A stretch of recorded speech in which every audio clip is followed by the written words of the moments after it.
Hello everyone, welcome back to my YouTube channel. तो इस video में मैंने बाल गंगाधर तिलक के बारे में सभी महत्वपूर्ण जानकारी को शामिल करने की कोशिश की है ताकि आपको इस टॉपिक के लिए कहीं और से पढ़ने की ज़रूरत ना पड़े। तो ये video UGC net, political science और अन्य प्रतियोगी परीक्षाओं के लिए बहुत उपयोगी रहने वाली है।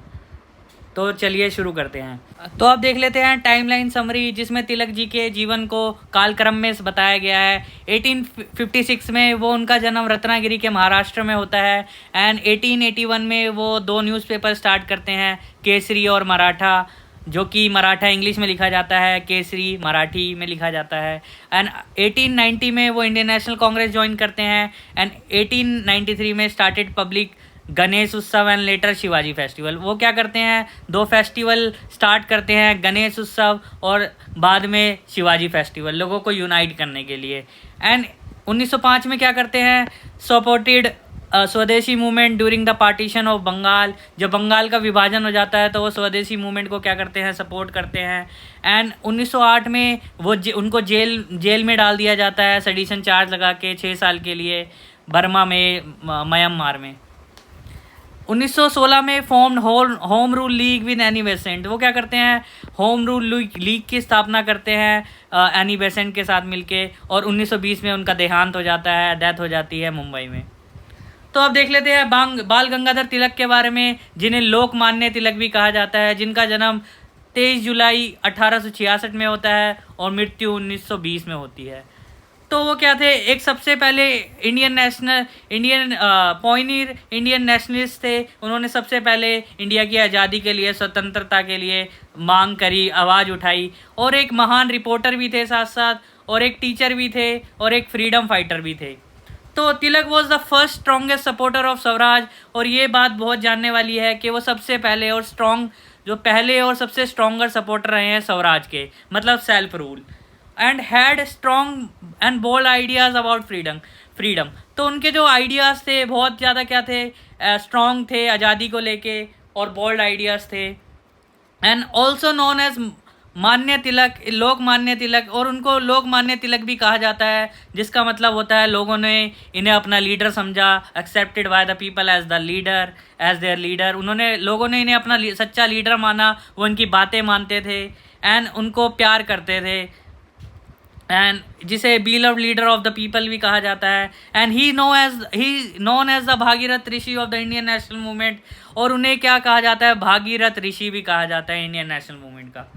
मतलब उन्होंने काफ़ी कठिन परीक्षा, कठिन प्रयास के बाद हमारे इंडियन नेशनल मूवमेंट को क्या करा, और ज़्यादा ऊंचाइयों तक ले गए, और बढ़ा चढ़ा के उन्होंने भारत की आज़ादी के लिए मांग करी, सेल्फ रूल की मांग करी।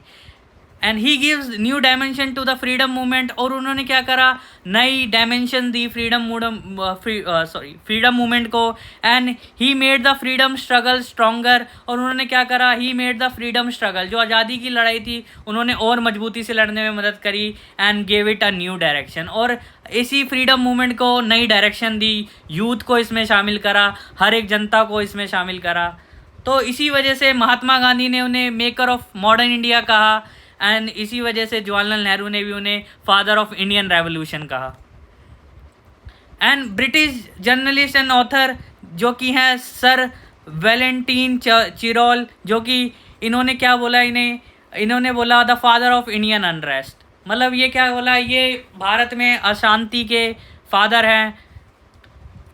तो अब देख लेते हैं 1881 में ही स्टार्टेड 2 वीकली न्यूज़पेपर। उन्होंने 1881 में उन्होंने क्या करा, 2 न्यूज़पेपर स्टार्ट करे, जो कि एक केसरी जो कि मराठी में लिखा गया, और दूसरा मराठा जो कि इंग्लिश में लिखा गया। और क्या हुआ, 1908 में उन्हें 6 साल के जेल कर दी गई, क्योंकि और उन्हें क्या रखा, उन्हें सॉलिटरी कन्फाइनमेंट में रखा गया, जो कि मंडावली, बर्मा, जो कि आज का म्यांमार है। क्यों रखा गया, क्योंकि उन्होंने publishing article praising action of revolutionary activities, कुछ उन्होंने आर्टिकल उनकी तारीफ़ कर दी थी, कुछ रेवोल्यूशनरी आइडियाज़ को सपोर्ट करते हुए, जैसे कि खुदीराम बोस के जो रेवोल्यूशनरी आइडियाज़ थे उनको सपोर्ट कर दिया उन्होंने अपने आर्टिकल्स में। And he had no moral believe toward British, and और उनके पास क्या था, वो ब्रिटिश लोगों की बहुत बुराई करते थे, उनकी पॉलिसी की, उनकी पॉलिसी की बहुत क्या करते थे, क्रिटिसाइज करते थे। And he criticise western education as well. और उन्होंने क्या करा, वेस्टर्न एजुकेशन का भी क्रिटिसाइज करा, क्योंकि वेस्टर्न एजुकेशन हमारे इंडियन कल्चर को क्या करती है, बहुत नीचा दिखाती है। फेमस डायलॉग जो थे इनके मराठी में, जो उन्होंने बोला, Swaraj is my birth right and I shall have it. ये गाइज आपको इंपॉर्टेंट है, याद रखने वाला पॉइंट है। इनका जो स्लोगन, काफ़ी डायलॉग जो है बहुत फेमस है कि स्वराज मेरा जन्मसिद्ध अधिकार है, मैं इसे लेकर रहूँगा। तो इन 1880 उन्होंने 1980 में क्या करा, he open a new English school in Pune Maharashtra. उन्होंने महाराष्ट्र के पुणे में एक न्यू इंग्लिश स्कूल की स्थापना करी 1980 में। And Maharashtra to make western education easy to get and affordable. और उन्होंने क्या करा, वेस्टर्न एजुकेशन को अफोर्डेबल बनाया और ईजी बनाया, ताकि गरीब लोगों को भी एजुकेशन मिल सके, western education. To build strong national values, ताकि स्टूडेंट के अंदर क्या डेवलप हो जाए, पैट्रियोटिज्म डेवलप हो जाए, देश के प्रति लगाव, देश के प्रति प्रेम डेवलप हो जाए। तो उन्होंने काफ़ी प्रयास करे। एंड इन 1884 में इस्टेब्लिश डक्कन सोसाइटी। और उन्होंने क्या करा, 1984 में डक्कन सोसाइटी इस्टेब्लिश करी पुणे में। And it was started to educate Indians and spread national awareness against British rule. और ये डक्कन सोसाइटी की जो उन्होंने स्थापना करी, वो किस लिए करी, इंडियन लोगों को एजुकेट करने के लिए और भारत की आज़ादी की मांग, जो ब्रिटिश रूल है उसके खिलाफ लोगों को जगाने के लिए, जागरूक करने के लिए। अब देख लेते हैं 1916 में Tilak started home rule league movement to get a self government for India within the British Raj, that is to get dominant status. तो 1916 में तिलक स्टार्ट करते हैं होम लीग मूवमेंट। क्या, किस लिए स्टार्ट करते हैं, सेल्फ गवर्नमेंट पाने के लिए, फॉर इंडिया के लिए, विद इन द ब्रिटिश राज। क्योंकि उस समय जो इंडिया था ब्रिटिश का गुलाम था, उस टाइम इंडियन लोगों के पास अपना रूल नहीं था, ब्रिटिश रूल ही था। एंड इसी वजह से ब्रिटिश लोगों से वो चाहते थे, डोमिनेंट स्टेटस की मांग करते हैं। तो एक बार डोमिनियन स्टेटस एक बार जान लेते हैं। डोमिनेंट स्टेटस जो होता है, means a country has a self government and its own rule. Dominant status का मतलब होता है कंट्री का अपना खुद का शासन होना चाहिए, खुद का रूल होना चाहिए, but it is still part of British rule. लेकिन वो फिर भी ब्रिटिश रूल एम्पायर का पार्ट रहेगा, ब्रिटिश शासन का पार्ट रहेगा, जैसे कि कनाडा और ऑस्ट्रेलिया को दिया गया था। तो इन सिंपल लाइन में अगर समझे तो डोमिनियन स्टेटस का मतलब होता है सेल्फ रूल, लेकिन नॉट फुल इंडिपेंडेंस। लेकिन शासन रहेगा इंडियन लोगों के पास, लेकिन पूरी तरीके की इंडिपेंडेंस नहीं रहेगी, क्योंकि कुछ फॉरेन अफेयर्स और जो भी रहेंगे, रेवेन्यू रिलेटेड मैटर्स रहेंगे, वो फिर भी ब्रिटिश के पास रहेंगे। अब देख लेते हैं तिलक नेशनलिज्म। तिलक का नेशनलिज्म क्या है? तिलक नेशनलिज्म वो स्ट्रॉन्ग एंड अग्रेसिव, जिन्हें एक्सट्रीमिटीज़ कहा जाता है। तिलक का जो नेशनलिज्म है काफ़ी स्ट्रॉन्ग है, अग्रेसिव है। तो इनके जो मेन पॉइंट है, उन्होंने किस चीज़ की मांग करी अपने नेशनलिज्म में, हिज मेन एम वो स्वराज एंड सेल्फ रूल। तो उन्होंने सबसे पहले स्वराज की मांग करी, खुद की आज़ादी, खुद का रूल चाहते थे वो। एंड फेमस स्लोगन जो इनका रहा है, Swaraj is my birth shall right and I shall have it. तो ये स्लोगन आपको याद रखना है कि स्वराज मेरा जन्मसिद्ध अधिकार है, मैं इसे लेकर रहूँगा। He strongly oppose British rule. और उन्होंने ब्रिटिश शासन का काफ़ी घोर विरोध करा। And mass mobilisation through culture pride. तो उन्होंने क्या करा, उन्होंने लोगों को इकट्ठा करने की कोशिश करी 2 फेस्टिवल के ज़रिए। जैसे कि उन्होंने स्टार्ट करा गणपति फेस्टिवल, फिर बाद में उन्होंने शिवाजी फेस्टिवल स्टार्ट करा, लोगों को यूनाइट करने के लिए ब्रिटिश शासन के खिलाफ और आज़ादी के लिए ब्रिटिश शासन से। एंड सपोर्टेड बॉयकॉट एंड स्वदेशी मूवमेंट। उन्होंने क्या करा, बॉयकॉट को सपोर्ट करा कि अंग्रेज़ों द्वारा बनाई गई कोई भी चीज़ें हमें इस्तेमाल नहीं करनी, उनका बहिष्कार करना है। और स्वदेशी मूवमेंट को उन्होंने क्या करा, सपोर्ट करा। तो तिलक का जो एम था वो स्वराज था, लोगों को वेलफेयर दिलाना एंड टेक पॉलिटिकल पावर। और उनसे क्या लेना, स्वशासन लेना, स्वराज लेना, सेल्फ रूल लेना। अब देख लेते हैं बाल गंगाधर तिलक का जो एजुकेशन एम है, वो एम ऑफ एजुकेशन देख लेते हैं। Tilak wanted education for poor people. And Tilak देख लेते हैं, पहले जो तिलक चाहते थे, एजुकेशन चाहते थे गरीब लोगों के लिए। And education given by Indians. और एजुकेशन जो देंगे वो इंडियंस ही देंगे, ना कि ब्रिटिश द्वारा प्रोवाइड की जाएगी। And education based on Indian values and needs. और एजुकेशन जो दी जाएगी वो Indian culture, Indian Indian culture और इंडियन वैल्यूज़ को ध्यान में रख के दी जाएगी, इंडियन सिद्धांत को ध्यान में रख के जाएगी और उनकी ज़रूरत के हिसाब से।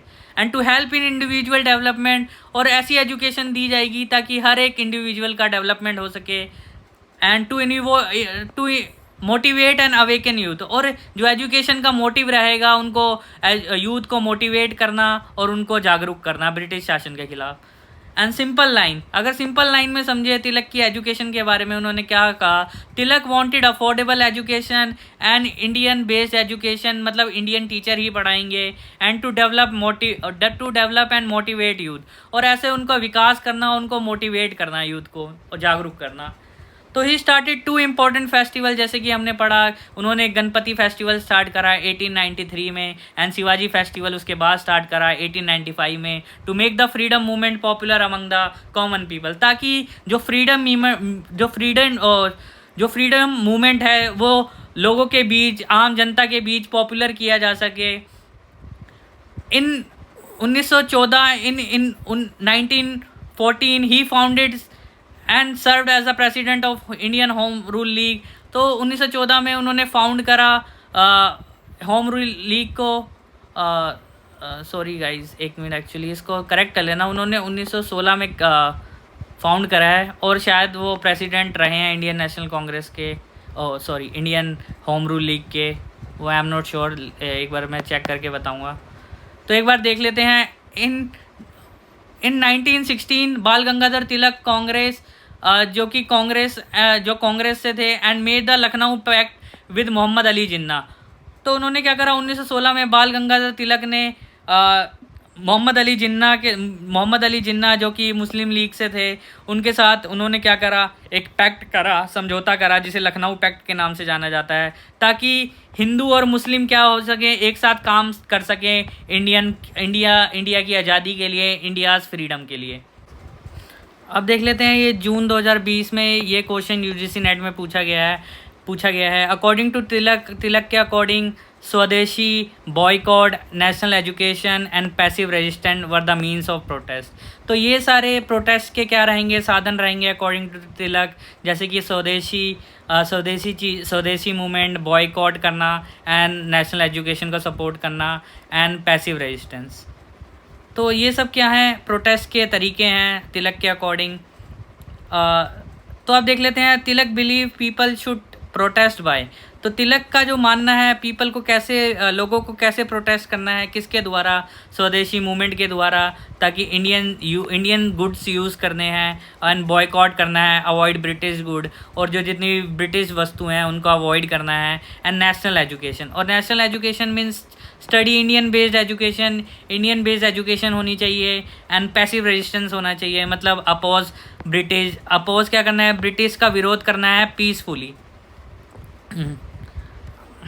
अब देख लेते हैं, use Indian things and peacefully oppose British rule.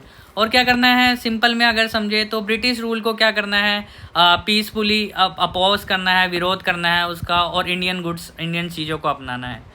अब मेन वर्क देख लेते हैं तिलक जी के जो मेन वर्क है, इनके द्वारा जो लिखी गई किताब है द ओरियन, जो कि 1893 में लिखी गई, एंड जो दूसरी बुक है the Arctic home in Vedas, जो कि 1903 में लिखी गई, एंड जो थर्ड बुक है जो कि है गीता रहस्य, जो 1915 में लिखी गई, एंड जो फोर्थ बुक है जो कि वैदिक क्रोनोलॉजी एंड वेद गंगा ज्योतिषा, जो कि 1925 में लिखी गई। अब जो इनके द्वारा जो 5th किताब लिखी गई है वो है Hindu philosophy of life, ethics and, ये गाइस ये रिलीजन है, रिलीजन कर लीजिएगा जी। तो जो 5th किताब जो लिखी गई है the Hindu philosophy of life, ethics and religion, 1965 में लिखी गई। अब देख लेते हैं कुछ इंपॉर्टेंट स्टेटमेंट है तिलक जी के बारे में। And he thought state should be made based on languages, और जो स्टेट होनी चाहिए वो लैंग्वेजेस के बेसिस पे बननी चाहिए, and he was very active but also practical. वो क्या थे, सिर्फ सोचते नहीं थे बल्कि एक्शन भी लेते थे, लोगों को आंदोलन में जोड़ते थे, जैसे कि स्वदेशी आंदोलन में, गणेश उत्सव में एंड शिवाजी उत्सव में, कि इससे वो जनता को जागरूक करते थे। और वो क्या थे, एक रियलिस्ट भी थे। रियलिस्ट मतलब सिर्फ आइडिया की बात नहीं करते थे, बल्कि उसको संभव है वही स्ट्रैटेजी बनाते थे और परिस्थिति के अनुसार डिसीजन लेते थे। And he gave more importance to the political freedom than social reform. उन्होंने क्या करा, भारत की आज़ादी की और पॉलिटिकल फ्रीडम की ज़्यादा इम्पोर्टेंस दी बजाय सोशल रिफॉर्म की बजाय। तो उन्होंने क्या करा, स्वराज की मांग करी ज़्यादा बजाय सोशल रिफॉर्म के, समाज सुधार की। And he believe freedom can be achieved by strong action and pressure on British. और इन्होंने बताया कि ही बिलीव, वो मानते थे कि आज़ादी क्या की जा सकती है, स्ट्रॉन्ग एक्शन से ली जा सकती है, ब्रिटिश पे प्रेशर डाल के हमें आज़ादी मिल सकती है, उनका मानना ये था। एंड इन सिंपल अगर समझे, Tilak believe in practical ideas. Tilak जो थे वो प्रैक्टिकल आइडियाज़ में बिलीव करते थे and strong action to get freedom. और क्या चाहते थे, आज़ादी के लिए वो स्ट्रॉन्ग एक्शन चाहते थे ताकि आज़ादी हमें मिल जाए।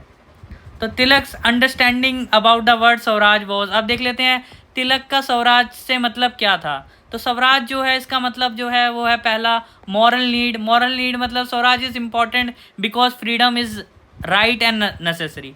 तो उनके अनुसार स्वराज क्या है, जो है वो राइट है और एक ज़रूरत है। दूसरा है स्वराज का मतलब, वो एक स्वराज को ड्यूटी मानते थे, धर्म मानते थे। Getting Swaraj is our duty, Swaraj लेना हमारी ड्यूटी है, हमारी क्या है, हमारा काम है। And we should work for the country, और हमें क्या करना है, कंट्री के लिए काम करना चाहिए। And self control and inner freedom, और क्या करना चाहिए, सेल्फ कंट्रोल लेना। सेल्फ कंट्रोल और इनर फ्रीडम मतलब not only outer freedom but also self control and inner strength are important. तो उन्होंने बताया कि सिर्फ बाहरी फ्रीडम की ज़रूरत नहीं है, अपने आप को भी क्या करना पड़ेगा, हमें सेल्फ कंट्रोल रखना पड़ेगा और इनर स्ट्रेंथ हमें क्या मजबूत करनी पड़ेगी। ये बहुत ज़्यादा इंपॉर्टेंट है। अगर तो सिंपल में समझे तो इसका मतलब हुआ स्वराज मतलब ये स्वराज अब हमारा राइट भी है, हमारी ड्यूटी भी है, ताकि हम फ्री रह सकें एंड कंट्रोल आरसेल्फ, अपने आप पे क्या कर सकें, कंट्रोल रख सकें, सेल्फ कंट्रोल रख सकें और अपनी इनर स्ट्रेंथ को और बढ़ा सकें। तो तिलक होम रूल लीग के बारे में देख लेते हैं, उनके मूवमेंट के बारे में, जो कि 1916 में स्टार्ट हुआ। It was started bring back the freedom movement and demand self rule in India. उन्होंने क्या करा, भारत में आज़ादी की मांग क्या हो गई थी, कम ढीली पड़ गई थी। उन्होंने दोबारा आज़ादी की मांग को और ज़्यादा लेवल पे बढ़ाया एंड डिमांड करी सेल्फ रूल की इंडिया के लिए। तो एक बार बैकग्राउंड समझ लेते हैं, हिस्टोरिकल बैकग्राउंड समझ लेते हैं। India were not satisfied with 1909 act. तो इंडिया क्या था, 1909 के एक्ट से काफ़ी सेटिस्फाई नहीं था। And Congress was divided in 1907। तो उसमें क्या हुआ, 1907 में कांग्रेस का बंटवारा हो जाता है मॉडरेट और एक्सट्रीमिटीज़ के बीच में, और बाल गंगाधर तिलक को 6 साल के लिए जेल में डाल दिया जाता है। तो फ्रीडम मूवमेंट इससे क्या हो जाता है, काफ़ी वीक पड़ जाता है। और लेटर क्या होता है, बाद में तिलक को रिलीज़ कर दिया जाता है। एनी बेसेंट आती हैं आयरलैंड से, और ये दोनों मिलके, तिलक और एनी बेसेंट मिलके इंडियन नेशनल मूवमेंट को रिवाइव करते हैं दोबारा and made the freedom movement active again. और फ्रीडम मूवमेंट को दोबारा चालू करते हैं, दोबारा स्टार्ट करते हैं, और इसी वजह से होम रूल लीग की स्थापना करते हैं। 1916 में मूवमेंट स्टार्ट करते हैं। तिलक स्टार्टेड हिज लीग इन अप्रैल 1916। तिलक ने अपनी जो होम रूल लीग है वो अप्रैल 1916 में स्टार्ट करते हैं। एनी बेसेंट जो स्टार्ट करते हैं अपनी लीग वो सितंबर 1916 में करते हैं। जो दोनों का जो एम था वो सेल्फ गवर्नेंस और सेल्फ रूल पाना था एंड स्वराज की मांग करना था। अब देख लेते हैं उनका वर्क डिवीज़न उन्होंने कैसे करा। तिलक ने महाराष्ट्र को संभाला मूवमेंट में, बॉम्बे सिटी को छोड़ के, एंड बेरार को संभाला, विदर्भा रिलीजन को, एंड कर्नाटका को उन्होंने देखा, एंड सेंट्रल प्रोविज़न देखा जो कि मध्य प्रदेश एरिया था। और बेसेंट जी ने क्या करा, उन्होंने मद्रास प्रेसिडेंसी संभाली जिसमें तमिलनाडु, आंध्र प्रदेश एंड बॉम्बे सिटी और यूनाइटेड प्रोविंस जो कि उत्तर प्रदेश, और Bihar, Orissa, Bengal and other remaining part of Besant ji ने संभाले इस आंदोलन में। एंड मेन गोल जो था इस आंदोलन का, to get self government for India. और भारत के लिए एक सेल्फ गवर्नमेंट पाना and to create political awareness, लोगों के बीच में, आम जनताओं के बीच में भारत में क्या करना, पॉलिटिकल अवेयरनेस जागरूक करना, to give people confident to speak against British rule, और लोगों को जागरूक करना, कॉन्फिडेंस दिलाना कि वो ब्रिटिश शासन की बुराई कर सकते हैं, उनसे डरने की ज़रूरत नहीं है। And to demand more political rights for Indians, और उन्होंने क्या करा, डिमांड करी बहुत ज़्यादा पॉलिटिकल राइट्स के लिए इंडियंस की, to revive the freedom movement, और उन्होंने क्या करा, इसी वजह से ये आंदोलन करके फ्रीडम मूवमेंट को दोबारा रिवाइव करा, दोबारा नई जान डाली। सो दैट्स इट गाइज, आज की वीडियो ख़त्म हो गई है। अगर वीडियो आपको हेल्पफुल लगा हो तो वीडियो को लाइक करें, शेयर करें। Thank you so much for watching.